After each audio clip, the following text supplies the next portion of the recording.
Do you want to learn to draw realistic looking portraits? In this series, I will teach you how to blend colour pencils for a wide range of skin tones. All of this without using a blender. So make sure you subscribe and click the notification bell so you don't miss a video in this series. And if you're watching from the future, the playlist will be linked down below.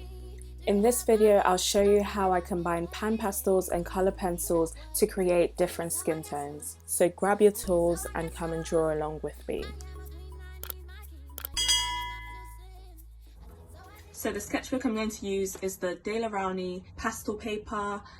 Then I'm going to use pan pastels for the base of this piece, and I'll show you how I mix the colours. The pencils I'm going to use are the Caran d'Ache Luminance pencils. Disclaimer, the materials I show in this video are my regular supplies, but I'm aware not everyone will be able to afford these. So I will show you more affordable materials in future videos, but if you're interested in my art supplies, have a look at this video. So I'm splitting the page into 4 roughly. Then I'm going to draw around this lance pot. I'm only going to look at these 4 skin tones: light, medium, dark and deep dark. Of course, this doesn't cover every single skin tone in the world. In fact, it's impossible for me to sit here and colour every single skin tone, but hopefully this gives you some sort of guide on where to start. My process always starts with a pan pastel layer. Pan pastels are very expensive. In fact, I can only afford a small set, but I've seen so much value in having a base. There are other alternatives for a base. For example, I've used markers for my base, but for this tutorial, I'm going to show you using my pan pastel base. So I'm going to use this piece of paper to mix the colours. I'm going to use white, yellow, red, green, and this brown. Taking a clean brush, I'm going to mix the light tones.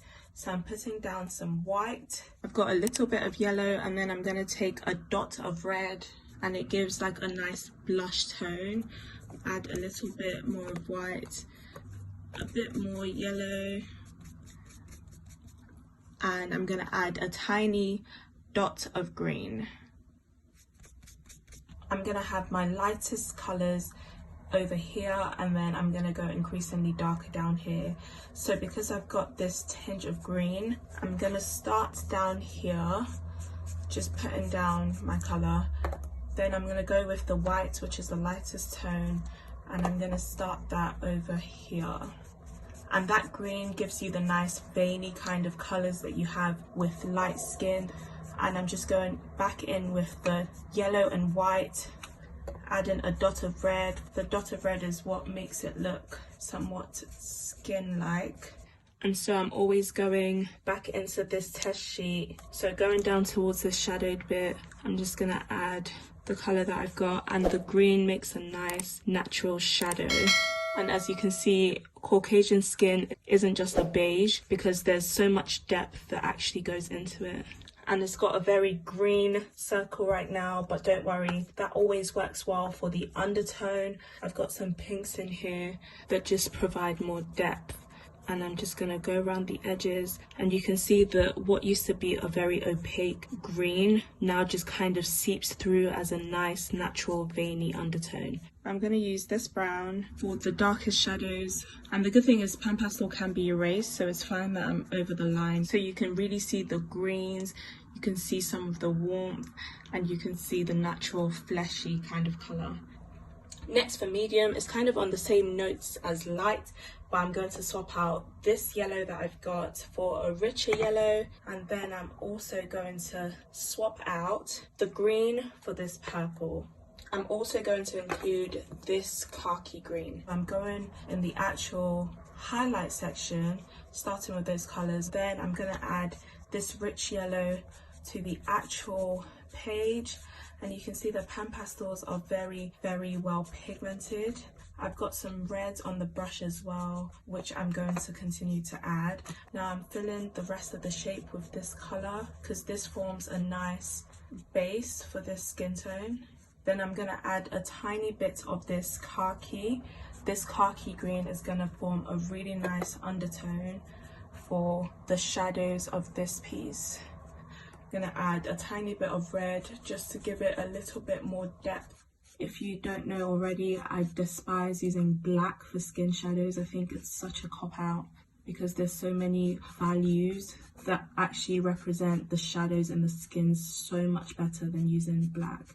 Now that I've got a nice base, I'm gonna go in with the white and just add some lighter tones, and then I'm gonna add a sharper white, so adding some yellow to bring back some warmth, and then I'm gonna add the dark green. I'm gonna add a tiny bit of purple to the ultimate shadows, which provides a really nice depth. Purple are your best friends when it comes to shadows. They work so well.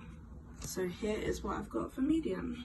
Now for dark skin, so I usually mix these colors directly onto the page. I'm going to start with the main base color being this yellow, and then I'm going to add this brown, and I'm going to try to blend these to each other. They also make a nice tone when they're combined. And so I'm going to add some reds, and I'm going to use reds as the first inkling of some sort of shadow, and then I'm going to use purple as the ultimate shadow. So I'm going to go quite strong with the purple, and with this you can see that it adds a very strong shadow, so you have to be careful when you're doing this and just try to blend it out a little bit. So now I'm going to go back into the brown and just add a little bit more, which will intensify the depth that I've got going on and make sure that these colors blend seamlessly.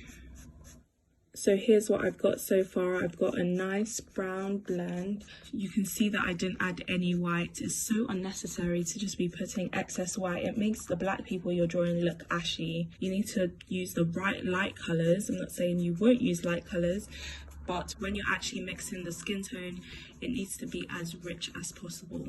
We want to look like queens and kings. We don't want to look like ashy McAshy. I'm gonna add another layer of purple and then blend it out a tiny bit.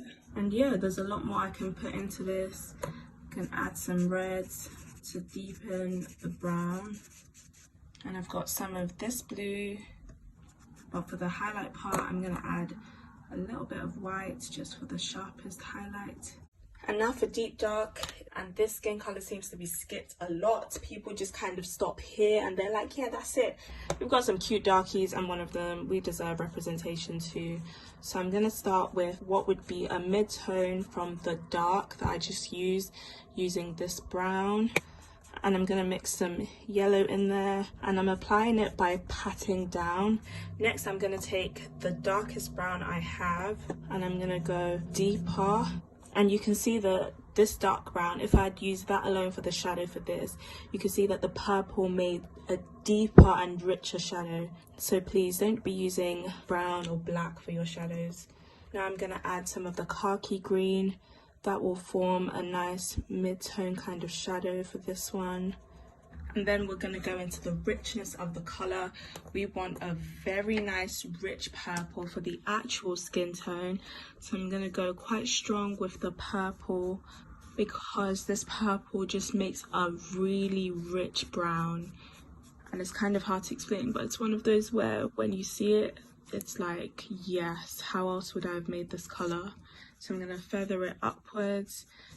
Now that I've got this rich brown, I'm then going to layer the actual brown that we used in the first place over it. And the point of this technique is, now that you've got the purple undertone, when you put this brown on it, it ends up creating a nice opaque look through to the purple.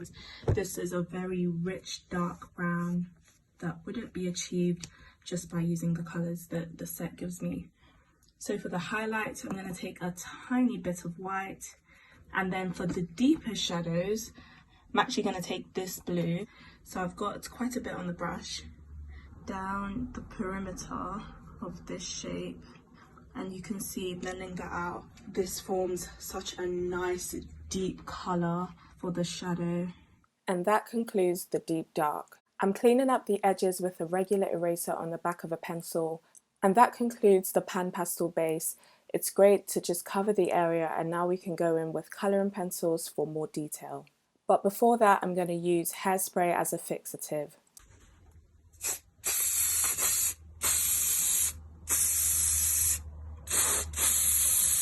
The purpose of the hairspray is so that the pan pastel really sticks to the paper, so that when I put colouring pencils on over the top, the pan pastel powders aren't still moving around. It's important to note that I let the hairspray dry completely before I carry on with the next step. I'm going to be leaning on tracing paper so I don't smudge anything. I have all the colour numbers I've used for each of these skin tones listed down in the description box, so if you're also using a Caran d'Ache set, then you're in luck. But if not, you can definitely still follow along with the tutorial. I just layered the colours in the best way I saw fit and stopped when I was happy with the blend. Along with beige, you don't want to forget to use the greens, the pinks, the oranges, peach that will really bring the skin colour together. I also included a burgundy around the perimeter of the sphere. For medium, it's the exact same technique, but I've also included some olive greens, some deeper oranges and some browns. And for the highlight, I'm using a cream rather than a stark white. For dark, along with the usual brown, I also included some burgundy, some purples, olive green and orange. And for the highlight, I used a light yellow. For deep dark, adding on to the colours that I used for dark, I also included a dark purple and dark blue. For the highlights, I used a light brown. And that concludes this video, so I hope it was informative for you. I hope you were able to learn something new with the techniques that I showed, and let me know if you have any questions down in the comment section. If you do decide to try this out, please tag me on Instagram, I would love to see it. Thank you for watching this video. Have a look at the playlist of the remaining blending tutorial videos, and I will see you on my next one. Goodbye.